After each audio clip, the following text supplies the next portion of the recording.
Nhiều dòng đấy trồng xe trồng cái không gì hết được, nhưng mà cái món tang này cho cái một xe món tang này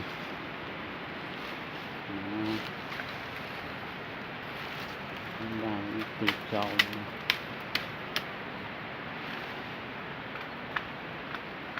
nó trồng được không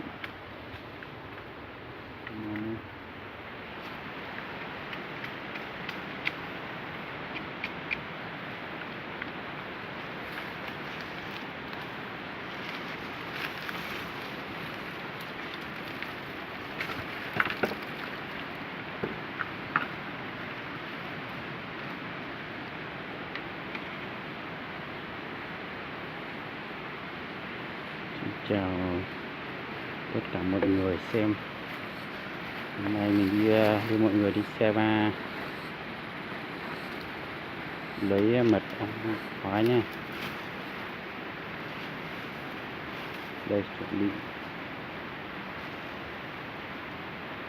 mọi thứ đây.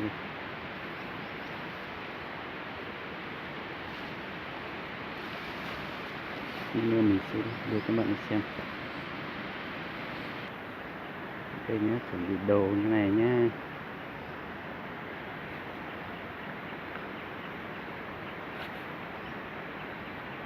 Nó khổ của nó ơi.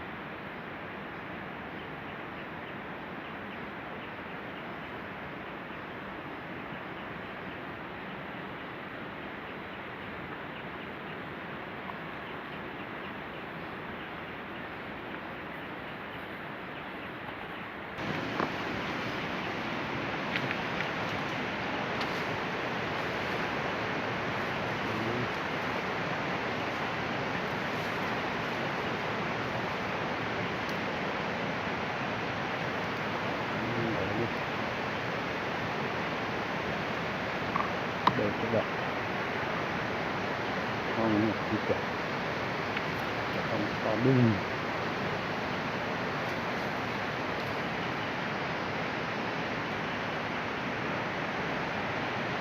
Sợ lắm. Vừa đấy.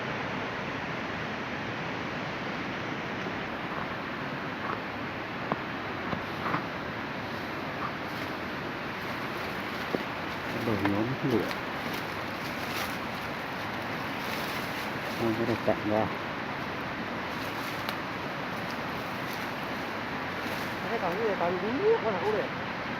Ồ.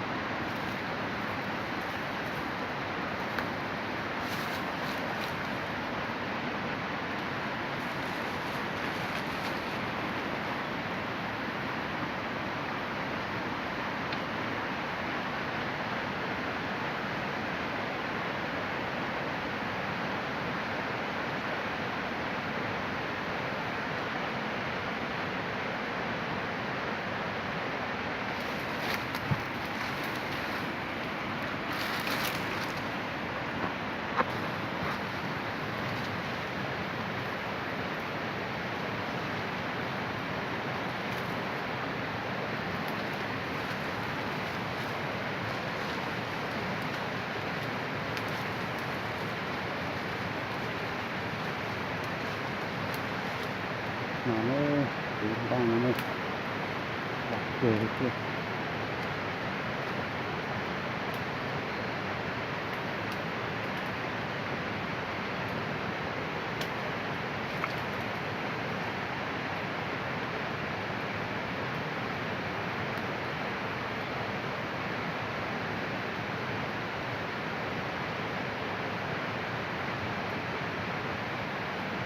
Cái này cắt nó đi.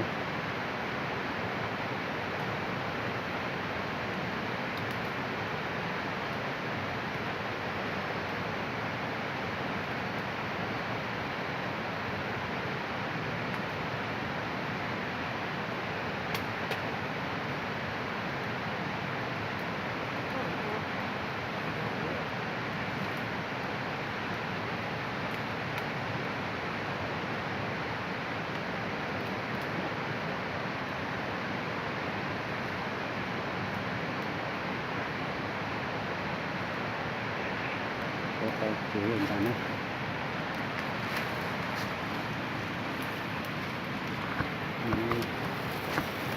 Lọt chế nữa. Để chế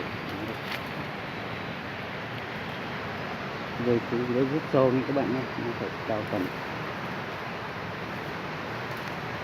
chục mét. Những cái to cỡ nó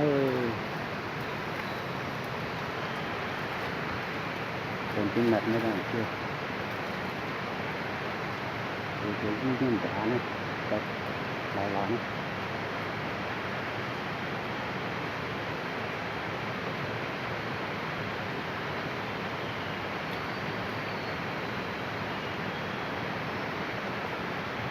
Lấy cực cờ cho nó mua này là cực cờ không có mình đã có cờ chia được vậy.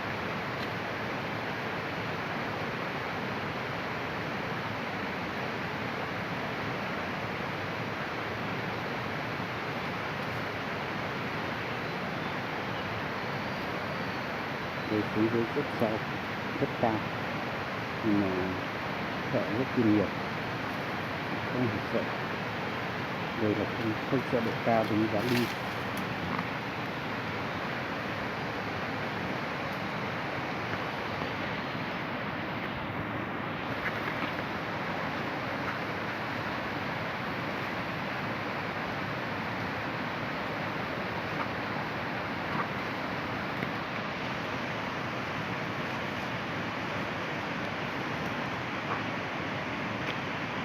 Còn gì cho những cái này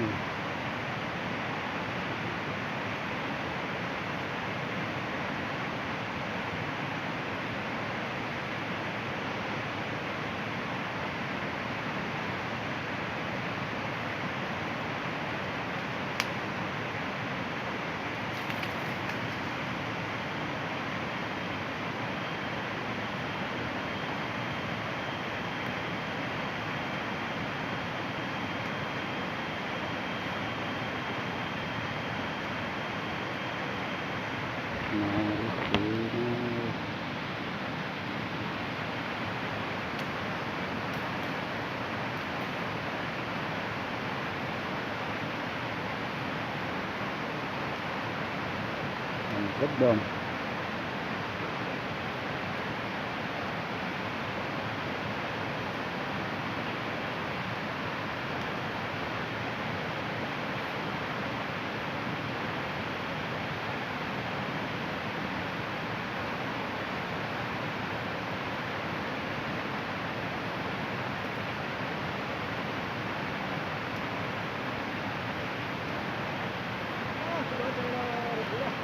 La lên lọ.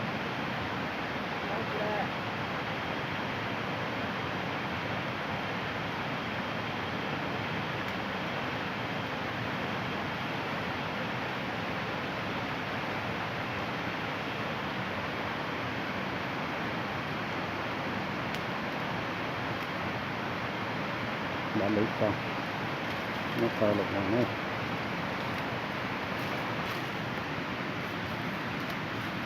Cuma sini suah.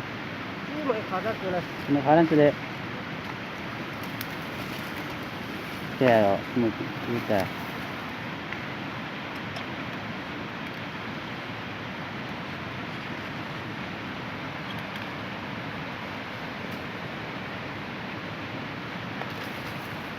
Bah,